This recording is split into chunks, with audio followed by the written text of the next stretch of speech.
সালাম আলাইকুম। হিসাব বিজ্ঞানের অনলাইন বেসিক ক্লাসে সবাইকে স্বাগতম, শুভেচ্ছা, অভিনন্দন। আজকের ক্লাসে আমি নবম দশম শ্রেণীর হিসাব বিজ্ঞান বইয়ের নবম অধ্যায় রেমিল, সেই অধ্যায় থেকে 2 নং সৃজনশীল প্রশ্নটি সমাধান করব। তাহলে প্রথমে আমি প্রশ্নটি পড়ব। জুবলি এন্টারপ্রাইজের 2017 সালের 31 ডিসেম্বর তারিখে হিসাবের উদ্বৃত্তগুলো নিম্নরূপ। হিসাবের নাম টাকা, মূলধন 1,50,000 টাকা, আসবাবপত্র ও সরঞ্জাম 50,000 টাকা দেওয়া আছে, প্রাপ্য বিল 30,000 টাকা, পদেয় বিল 25,000 টাকা, সাধারণ সঞ্চিতি 5,000 টাকা, নগদ তহবিল 1/1/2017 6,000 টাকা, মজুদ পণ্য 1/1/2017 40,000 টাকা, ভাড়া 5,000 টাকা, কুরিন সঞ্চিতি 3,000 টাকা, দালান কোটা 45,000 টাকা, দেনাদার 30,000 টাকা, পাওনাদার 25,000 টাকা, বেতন 5,000 টাকা, অনুপার্জিত সেবায় 3,000 টাকা, ব্যাংক জমা অতিরিক্ত 2,000 টাকা, নগদ তহবিল 31/12/2017 10,000 টাকা, বীমা প্রিমিয়াম 8,000 টাকা, মজুদ পণ্য 31/12/2017 35,000 টাকা। তার খ নম্বর প্রশ্নে বলা আছে জুবলি এন্টারপ্রাইজের রেমিলে যে উদ্বৃত্তগুলো অন্তর্ভুক্ত হবে না তার পরিমাণ নির্ণয়। খ নম্বর বলা আছে উপযুক্ত উদ্বৃত্তগুলো দ্বারা জুবলি এন্টারপ্রাইজের রেমিল প্রস্তুত করা। তাহলে আমি প্রথমেই খ নম্বর প্রশ্নটি সমাধান করব, যেটা রেমিল প্রস্তুত করতে বলেছে। তাহলে আমি রেমিলের গড় টানব। প্রথমে আমি এখানে রেমিলের গড় টেনে রাখছি, সময়ের স্বল্পতার কারণে ক্লাসটি ছোট করতে হবে, সেজন্য গড় টেনে রাখছি। ক্রমিক নাম্বার, হিসাবের নাম, প্রধান পৃষ্ঠা, ডেবিট টাকা, ক্রেডিট টাকা। এরপরে যে সকল এন্ট্রিগুলো রেমিলের মধ্যে অন্তর্ভুক্ত হবে আমি সেগুলো লিখছি, যেগুলো অন্তর্ভুক্ত হবে না সেগুলো লিখি নাই। এখন আমি ওইটা সমাধান করব। তাহলে আমরা জানি রেমিলে বসবে সব হচ্ছে ডেবিট দিকে বসি, আদম ক্রেডিট দিকে বসবে। সব বলতে দন্তেশ্ব দিয়ে সম্পদ এবং ব্যয়, সম্পদ এবং ব্যয় রেমিলের ডেবিট দিকে বসবে। আয় দায় মালিকানা সত্ত্ব রেমিলের ক্রেডিট দিকে বসবে। সম্পদ এবং ব্যয় রেমিলের ডেবিট দিকে বসবে। আয় দায় মালিকানা সত্ত্ব রেমিলের ক্রেডিট দিকে বসবে। তবে মালিকানা সত্ত্বের মধ্যে কিন্তু 4টি উপাদান রয়েছে। এটা হচ্ছে সি প্লাস আর মাইনাস ইএক্স মাইনাস ডি। তাহলে ক্রেডিট দিকে কোনগুলো বসবে? আমি বলছিলাম আদম ক্রেডিট দিকে বসে। আদমের মধ্যে আ দিয়ে হচ্ছে আয়, আয় মানে ক্রেডিট দিকে বসবে। দ দিয়ে হচ্ছে দায়, দায় ক্রেডিট দিকে বসবে। ম দিয়ে হচ্ছে মালিকানা সত্ত্ব।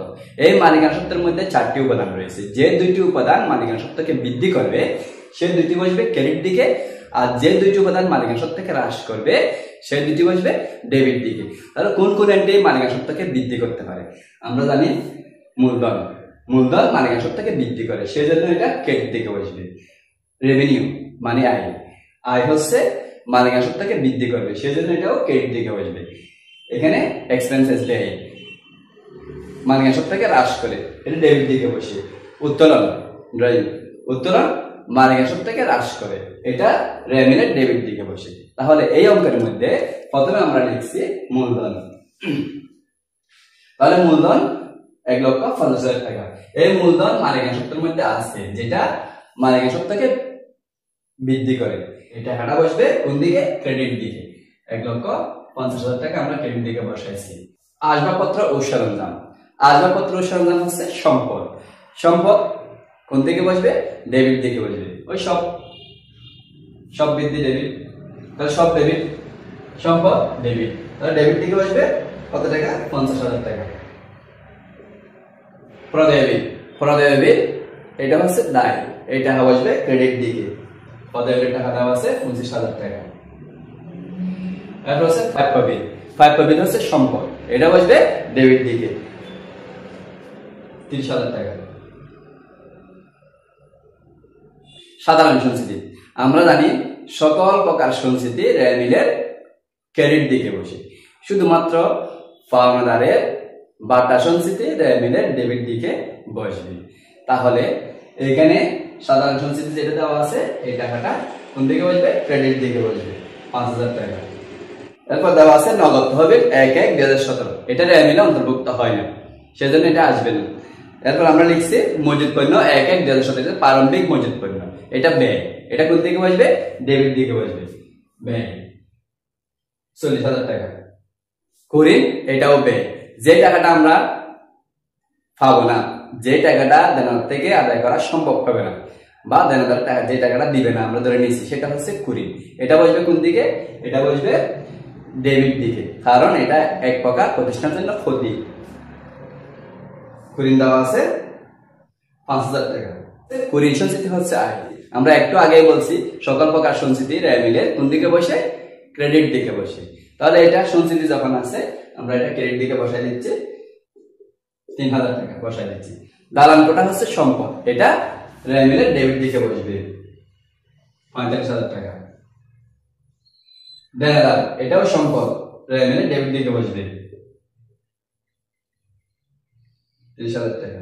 পাওনাদার এটা হচ্ছে দায়, এটা র্যায় মিলে ক্রেডিট দিকে বসবে 25,000 টাকা। বেতন এটা হচ্ছে ব্যয়, সবের মধ্যে আছে, এটা হচ্ছে ব্যয় 5,000 টাকা ডেবিট দিকে বসবে। অনুপার্জিত সেবা এটা হচ্ছে দায়, এটা কোথায় বসবে? ক্রেডিট দিকে বসবে।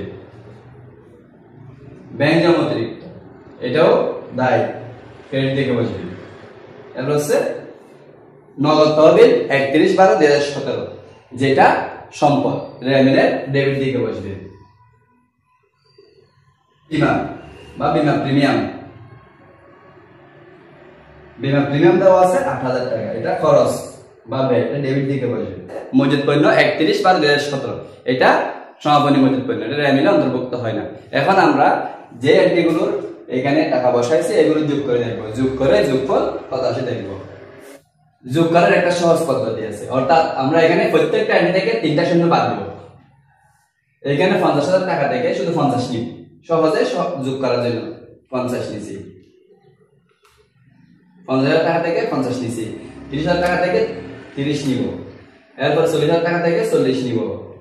5,000 টাকা থেকে শুধু 5 নিব। 45,000 টাকা থেকে 45 নিব।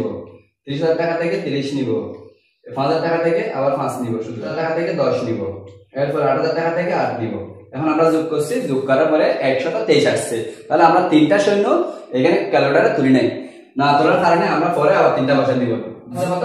2,23,000 টাকা। 2,23,000 টাকা ডেবিট দিকে যোগফল পাইছি।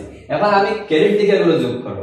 যোগ করতে গেলে আমি প্রথমে 3 শূন্য যোগ করব না, এটা আলাদা করে রেখে দিব। 1,50,000 টাকা এখানে আমি যোগ ক্যালকুলেটরে সহজে করার জন্য 150, 3 শূন্য লিখব না, যোগ 25,000 এর 25 যোগ 5,000 এর 5 যোগ 3,000 এর 3 যোগ 25,000 এর 25 যোগ 3,000 এর 3 যোগ 2,000 এর 2 লিখছি। লেখার পর আসছে আমার যোগফল 213, অর্থাৎ 2,13,000 টাকা। 2,13,000 টাকা। তাহলে আমার ডেবিট দিকে যোগফল আসছে 2,23,000 টাকা। ডেবিট দিকে যোগফল ছিল 2,23,000 টাকা। আবার ক্রেডিট দিকে যোগফল আসছে 2,13,000 টাকা। তাহলে আমি এখন দেখে নিব এখানে যে এন্ট্রিগুলো বসাইছি ডেবিট ক্রেডিট দিকে সবগুলো ঠিক আছে কিনা। যদি ঠিক থাকে সেই ক্ষেত্রে এখানে আমার ঘাটতি আছে, ক্রেডিট দিকে ঘাটতি আছে কত? 2,23,000 টাকা থেকে 2,13,000 টাকা বিয়োগ করলে থাকে 10,000 টাকা। এই 10,000 টাকা কি আছে? ঘাটতি আছে। তাহলে আমি ঘাটতি টাকাটাকে লিখে দিব, 10,000 টাকা লিখে দিছি। লিখে দেওয়ার পর এখানে হয়ে যাবে কত? 2,23,000 টাকা। তাহলে এই যে ঘাটতি টাকাটা লিখছি ওটার একটা নাম আছে, নামটা হচ্ছে কি? গরমিল হিসাব বা অনিশ্চিত হিসাব। তাহলে উভয় দিকে যোগফল কি হয়েছে? সমান হয়েছে। র্যায় মিলের উভয় দিকে যোগফল কি হয়? সমান হয়। প্রিয় শিক্ষার্থীরা, আশা করি তোমরা এই 2 নং অঙ্কের যে র্যায় মিল দেওয়া আছে এটা সঠিকভাবে সমাধান করতে পারবে। পরবর্তী ক্লাস দেখার আমন্ত্রণ জানিয়ে বিদায় নিচ্ছি। আল্লাহ হাফেজ।